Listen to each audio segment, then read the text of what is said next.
మత్స్యకార గ్రామాలలో బీద సోదరులకు వ్యతిరేక పవనాలు మొదలైనట్లు కనిపిస్తోంది. ఇటీవల వెలుగు చూసిన తమిళ బోట్ల వ్యవహారంలో బీద సోదరుల పాత్ర ప్రముఖంగా ఉన్నట్లు మత్స్యకారులు చెబుతున్నారు. దీనిపై ఇటీవల పెద్ద దుమారమే నడిచింది. టీడీపీకి వైసీపీకి మధ్య మాటల యుద్ధానికి తెరతీసింది.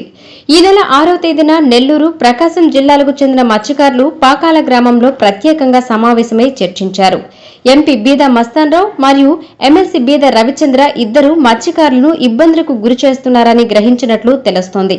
దీంతో మత్స్యకార గ్రామాలలో ఒక్కరు కూడా బీద సోదరులతో మాట్లాడకూడదని కాపు పెద్దలు తీర్మానం చేశారు. ఒకవేళ ఎవరైనా బీద సోదరులతో మాట్లాడితే ₹1,00,000 దురాయి చెల్లించాల్సి ఉంటుందని కఠిన హెచ్చరికలు జారీ చేశారు. ఇదిలా ఉండగా రేపు అనగా ఏప్రిల్ 15వ తేదీన వైసీపీ అధినేత మాజీ ముఖ్యమంత్రి జగన్మోహన్ రెడ్డి జువ్వలదిన్నెలో పర్యటిస్తున్నారు. మత్స్యకారులంతా కలిసి జగన్తో భేటీ కావాలనే ఆలోచనలో ఉన్నట్లు తెలుస్తోంది.